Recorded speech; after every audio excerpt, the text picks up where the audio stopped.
Assalamu alaikum la famille Hortal. Donc on est là aujourd'hui pour une nouvelle vidéo. Aujourd'hui je vous amène un expert du développement, definitely data science, moi ingénieur DTI. Donc là on va faire le développement. Oui. Alors je vous amène le grand Ndongo Sam, que vous connaissez tous d'ailleurs, mais je vais quand même laisser se présenter. Tonton Ndongo, présente-toi. Bon, salam alaikum à tout le monde. Je me nomme Ndongo Samb, alias Tonux. Donc, je suis le nom de la famille, alias Tonux. Et je suis ingénieur informatique, sorti de l'ESP.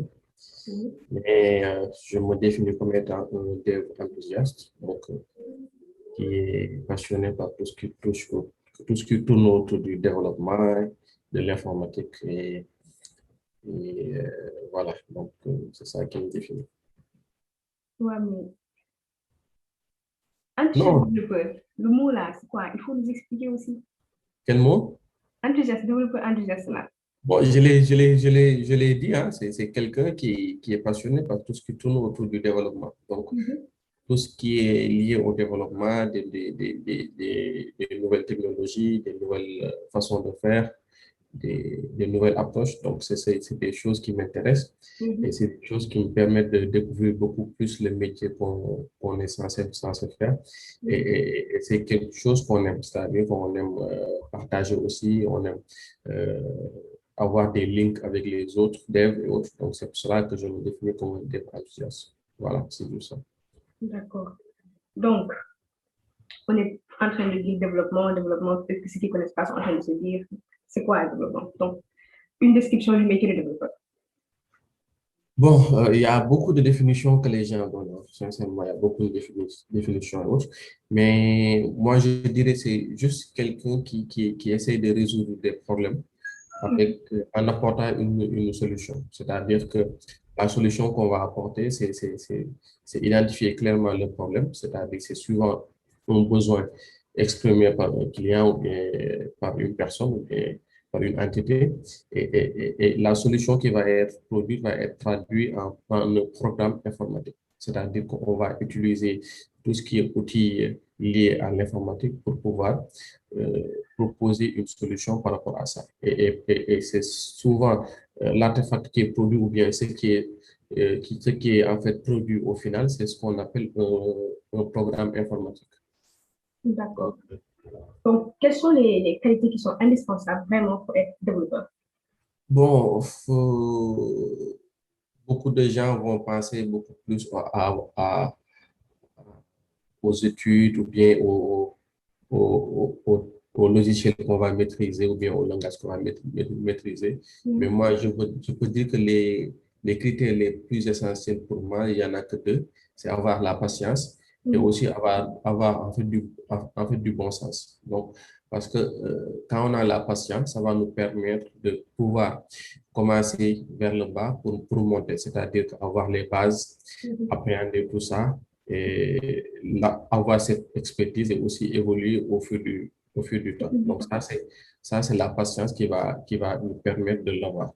Et aussi, il y a le bon sens. Le bon sens, c'est comme nous, on est appelé à résoudre des problèmes en proposant des solutions. Donc, souvent, on sera appelé à pouvoir identifier toutes les solutions possibles et essayer de voir la solution qui va peut-être en fait être adaptée avec le besoin qu'on a actuellement. Parce que la solution peut évoluer. Donc, c'est avoir ce bon sens-là de trouver la solution qu'il faut pour juste résoudre le problème qu'on a. D'accord. On voit tout le temps les gens diaboliser ce métier-là. Quand tu dis que tu es développeur, oh, les fous, voilà quoi. Qu'est-ce que vous dites à ces gens-là qui diabolisent le métier de développeur? Parce qu'ils Bon, voient en quand fait, même une difficulté dans la chose, en fait. bon, c'est normal parce qu'au début de l'informatique, on voyait beaucoup plus que les, les gens qui étaient dans le milieu des TIC, qu'on liait souvent au terme geek. Ça veut dire que c'était des gens qui étaient beaucoup plus enfermés sur eux-mêmes. Ils ne communiquaient pas, ils ne communiquaient pas beaucoup avec le monde extérieur. C'était des gens qui étaient dans leur coin, on leur donnait des choses à faire, ils le font devant la machine, et personne ne comprenait ce qu'ils faisaient.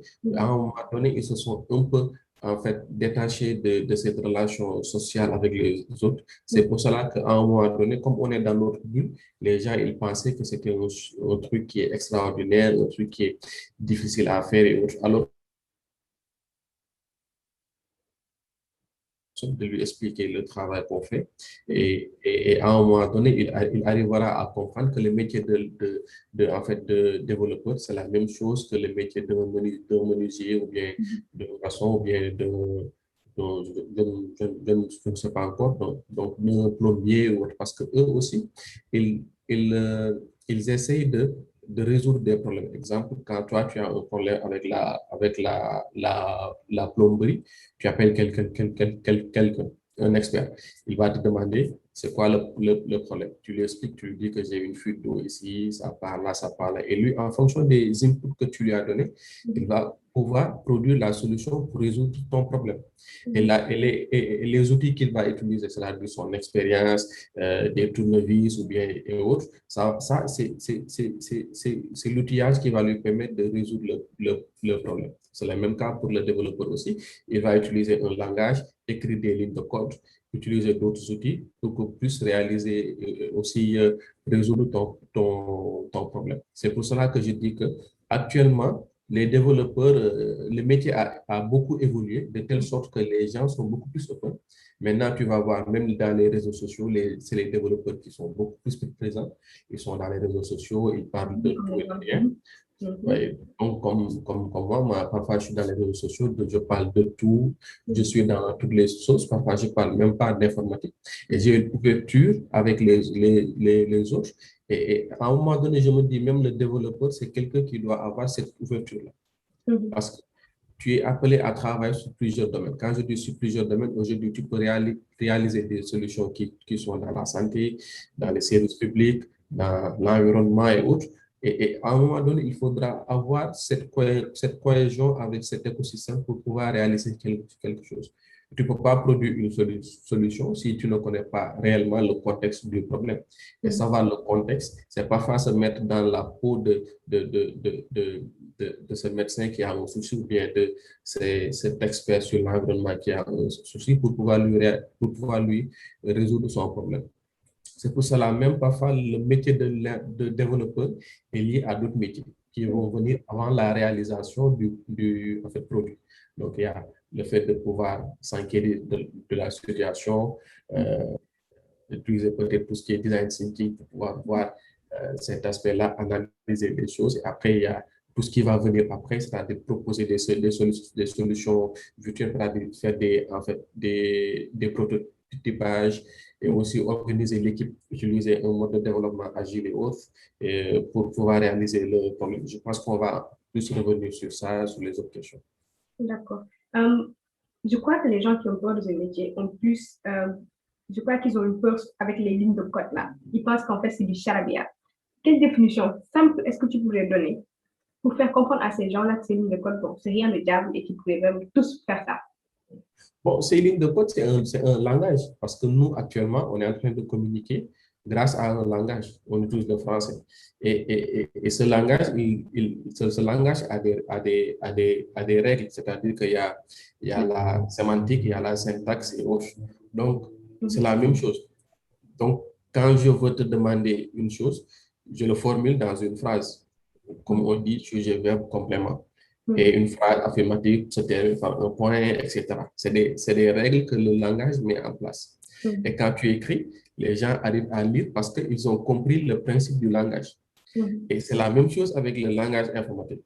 Tu vois, les lignes de code que les gens ils produisent, c'est la même chose. C'est-à-dire que la machine ne comprend pas. On ne peut pas dialoguer avec la machine. Bon, actuellement, il y a des procédés qui peuvent arriver que quand je parle, la machine peut comprendre. Mais il y a d'autres aspects derrière. Mais la machine ne comprend que des 0 et 1. C'est-à-dire que c'est des interrupteurs. Voilà.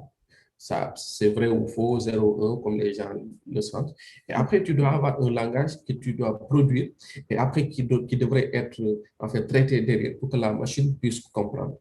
Et ce langage-là, si tu regardes bien, au début de la programmation, les langages qu'on avait, c'était pas proche du langage humain, c'est-à-dire que c'était du charabia, comme on le disait, qui était beaucoup plus proche de ce que la machine peut comprendre. Mais au fil du temps, les langages ont évolué de telle sorte qu'actuellement, tu peux voir des langages. Quand tu écris une ligne de code, la personne qui ne connaît pas l'informatique, il peut lire et comprendre ce que tu veux faire. Et c'est le même procédé. C'est un langage qui a ses principes. Et si tu arrives à comprendre ces principes-là, ça va te permettre après d'aller vite. Parce qu'il y a beaucoup de langages comme Ruby, Python ou bien autres, c'est des langages ou bien qui ont dans le syntaxe ou bien dans le sémantique des mots que les gens peuvent comprendre. Quand tu lis, tu comprends le mot. Quand tu lis, tu comprends qu'est-ce que la personne veut faire. Et c'est pour cela que je dis que ce charabia que les gens disent, ce n'est pas du charabia en tant que tel. Par exemple, moi, quand je lis en fait, du chinois, je ne comprends rien. Parce que chez du chinois, je ne l'ai pas appris. Mais quand je vais apprendre la langue chinoise et quand je vais voir exactement qu'est-ce qu'il y a comme règle, qu'est-ce qu'il y a comme grammaire et autres, ça va me permettre après, dès que j'aurai en visuel un texte en chinois, je pourrai comprendre. Donc, c'est la même chose que les gens ils ont de l'informatique et aussi des lignes de code et autres. Et parfois aussi, nous, on diabolise trop les lignes de code en utilisant des éditeurs noirs, des écrans. La fois passée, il y a une personne qui avait un souci avec son Office sur Windows.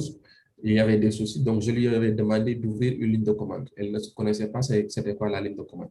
Je lui ai expliqué pour comment faire pour ouvrir la ligne de commande en faisant CMD, tu ouvres la ligne de commande. Elle a ouvert la ligne de commande, je lui dis après, tu écris dans la ligne de commande et je lui dicte ce qu'elle doit dire, ce qu'elle doit mettre. Elle me dit, mais il n'y a rien à écrire. Je lui dis que l'interface que tu vois en noir, l'écran en noir, tu peux écrire là. Il me dit, si je le fais, est-ce que ça ne va pas gâter mon ordinateur? Tu vois, les gens, ils ont un peu peur de ce truc-là et nous, parfois, on se joue en super-héros pour dire qu'on est les seuls à maîtriser cela, alors que toute personne qui a l'envie et l'ambition de le faire, il peut en fait apprendre cela et le maîtriser parfaitement. Donc, les gars, voilà, comprenez que ligne de code, c'est juste un langage traduit en ligne de code. Voilà. Comme le Wolof ou un autre langage que voilà, vous traduisez en ligne de code. Comprenez ça comme ça. Voilà. Donc, en développement, vous avez une équipe qui est là. Quels sont les profils qui composent l'équipe de développement? Bon, avant, on avait juste l'équipe de dev qui est là à côté, dans sa bulle. Et aussi, on a le client qui spécifie son besoin. Après, c'était ce qu'on appelait le cahier de charge. Il donne le cahier de charge au dev. Le dev se met dans son coin. 6 mois, 7 mois après, il va produire quelque chose qu'il va remettre au client. Et après, le client va lui dire que ce n'est pas ça que je voulais. Je ne m'attendais pas à ça. Oui, le cycle AV et autres. Et après, il y a les cycles en cascade qui viennent, tu fais une partie, après les gens vont tester autres. Et par la suite, les gens se sont rendus compte que parfois, il y a souvent un écart entre le besoin qui est exprimé et ce qui est réalisé.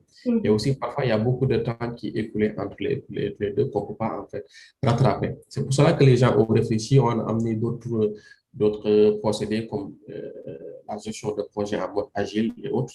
Et ça permet de telle sorte que le besoin du client, il est compris dès le début et à chaque fois, les livrables qui vont être faits au fur et à mesure vont répondre à ce besoin-là. Donc, le client, il définit ses besoins et autres. Donc, et après, il va en collaboration avec avec les devs, l'équipe technique, voir est-ce qu'ils ont réellement bien compris le besoin du client et les traduire en user story, bien les traduire en petites tâches qu'ils vont réaliser après. Et après, ils vont essayer de faire un cycle de scripts, c'est-à-dire qu'ils vont prendre 2 semaines ou bien 1 mois pour réaliser quelque chose qu'ils vont aller présenter au client, qu'il va voir et valider que ça répond à ses attentes. Et après, s'il y a des petits soucis qu'on peut régler, on peut programmer cela et au fur et à mesure, on va régler les choses. Ça permet de faire de telle sorte qu'au finish, le produit qu'on aura, le client il sera tout le temps en contact avec l'équipe pour pouvoir savoir si on respecte bien sa pensée ou bien le besoin qu'il avait. Mais pour cette jonction entre le client et l'équipe, il y a quelqu'un parfois qu'on a qui joue ce rôle-là. Et souvent, c'est le rôle de Scrum Master, c'est-à-dire que c'est lui qui va. Parce que le métier de le développeur, à un moment donné, avant, c'était celui qui se chargeait de tous ces aspects-là. Je peux dire que maintenant, c'est très simple d'être un développeur, sincèrement. Tu te concentres sur tes tâches, tu le fais le matin, le soir, tu finis, tu rentres chez toi. Mais avant, c'est toi qui devais te charger de la rédaction des cahiers de test, la documentation, la partie architecture, la partie sécurité, l'aspect de fait de pouvoir dialoguer avec les clients directement et autres. Et maintenant, de nos jours, il y a plusieurs métiers qui ont émergé pour faciliter cela. Donc, dans un projet, pour faire simple, je peux dire que si c'est en mode agile et autres, il y a l'équipe de développement qui est forcément là. Il y a peut-être le Scrum Master qu'on a ou bien quelqu'un qui va faire office de jonction entre le client et l'équipe, le chef de projet et l'équipe de dev.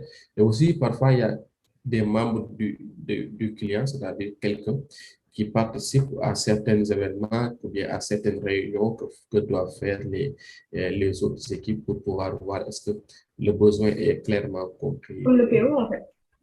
Oui, c'est comme le PO. En fait, je ne voulais pas donner le nom pour spécifier un métier bien précis, mais c'est quelqu'un qui doit être là pour jouer ce rôle-là.